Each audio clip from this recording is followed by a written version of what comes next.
Turn off the lights. Put on your headphones. Death is only the threshold. The true horror begins when the eyes close and there's no way out. I am that childhood darkness you never escaped. Give me your purest fear, for I am now every shadow that surrounds you. Come, follow me. Take my hand. I will lead you down to the gallows.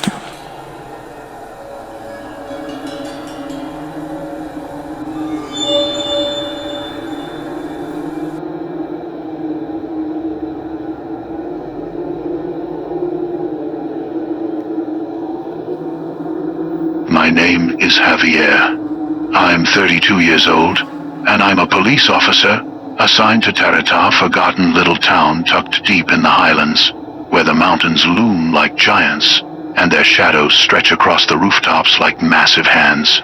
At night, the silence becomes so heavy it feels like it's crushing you. I thought I'd seen everything this job could throw at me, until Esperanza Morales walked into the station. It was a rainy Tuesday when she showed up. Her eyes were swollen from crying, and she was trembling like a leaf in the wind.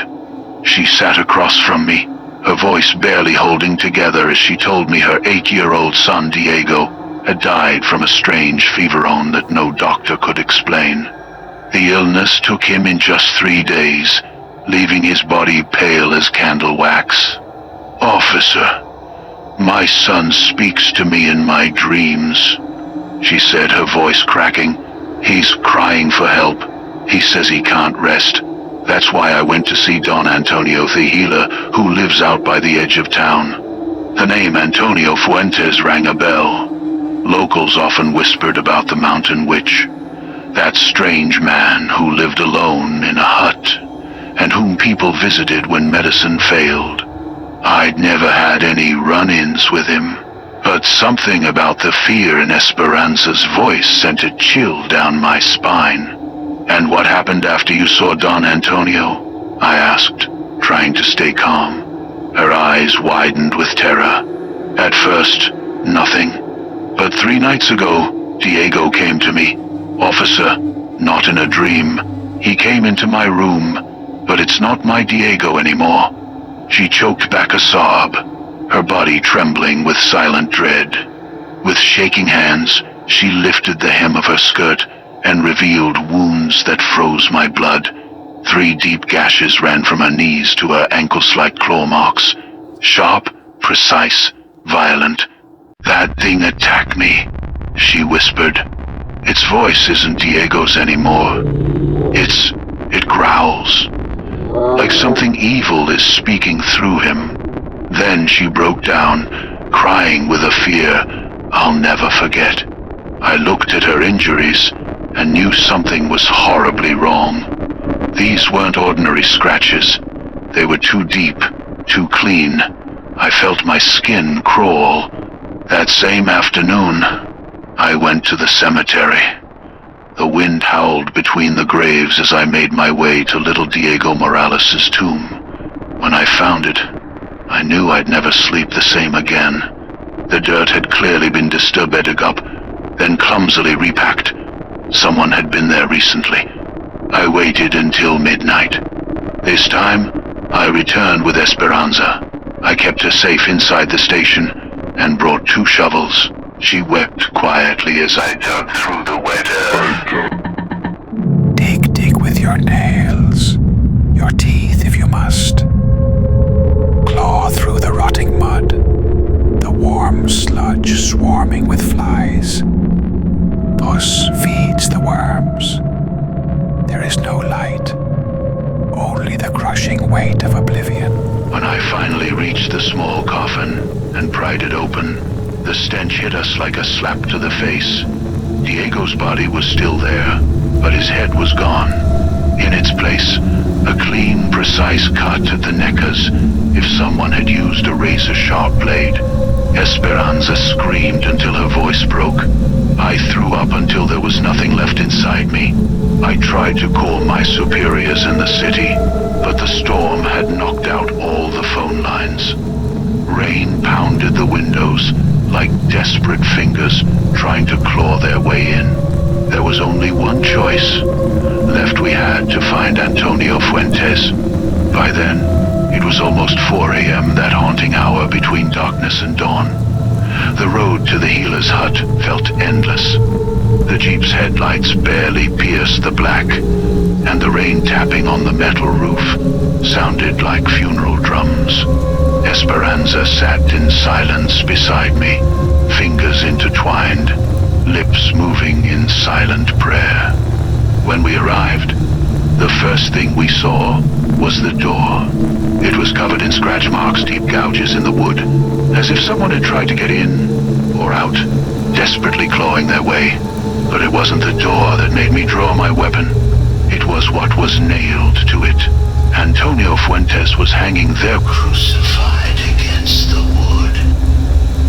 Arms outstretched, rusted nails driven through his wrists. But the worst part were his eyes. Or rather, the empty sockets where his eyes had been. 2 black holes that seemed to stare back at me from the void. Blood had pooled at his feet, mixing with the rain and turning the mud beneath him into a red swamp. "Oh my God," whispered Esperanza. "Who could do something like this?"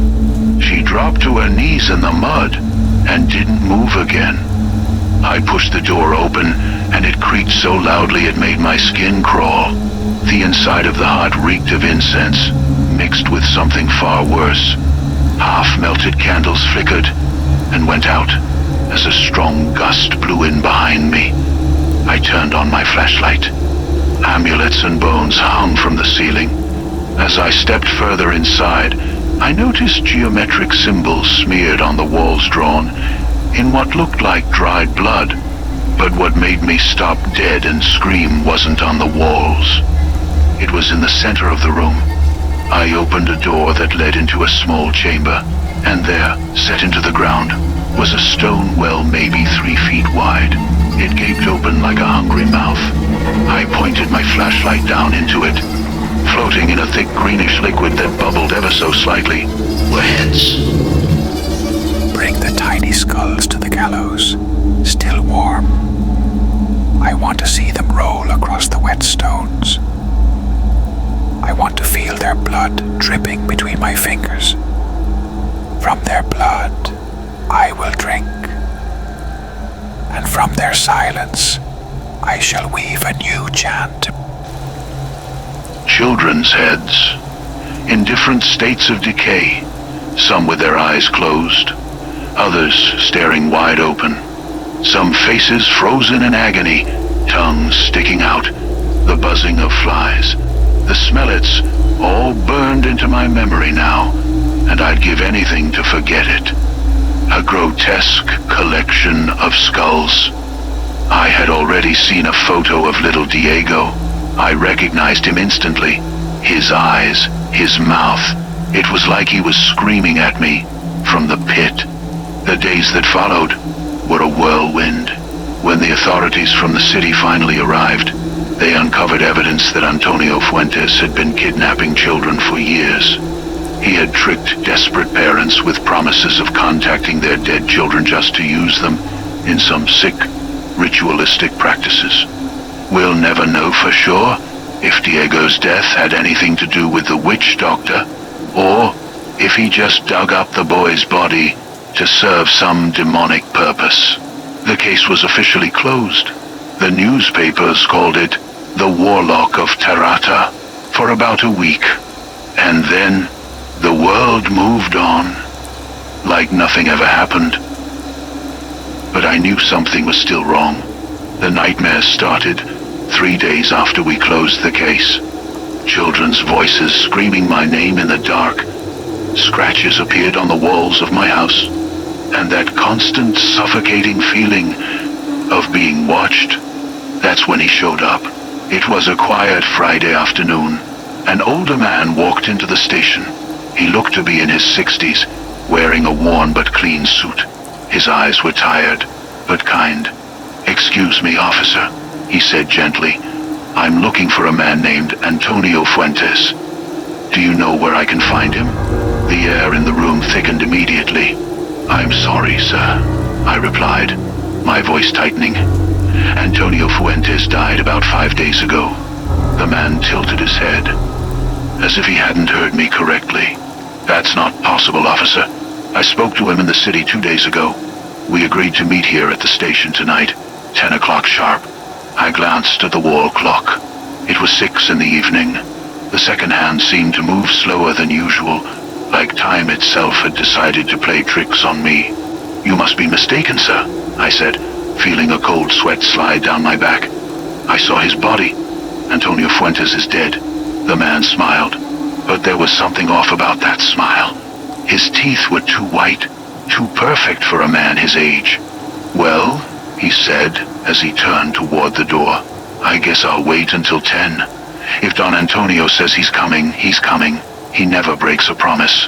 And just like that, he left, leaving me alone in the station, with a ticking clock counting down the seconds to my undoing. It's 9:55 p.m. as I write this. I can hear footsteps on the roof slow, deliberate steps, like someone walking across the tiles. And there's a voice whispering my name from somewhere I can't quite locate. That man said Antonio never breaks a promise. And now I'm starting to think he was right. He's not looking for anyone else, only you. He's already here, and you know it. Be worthy of this darkness now, for death is only the beginning.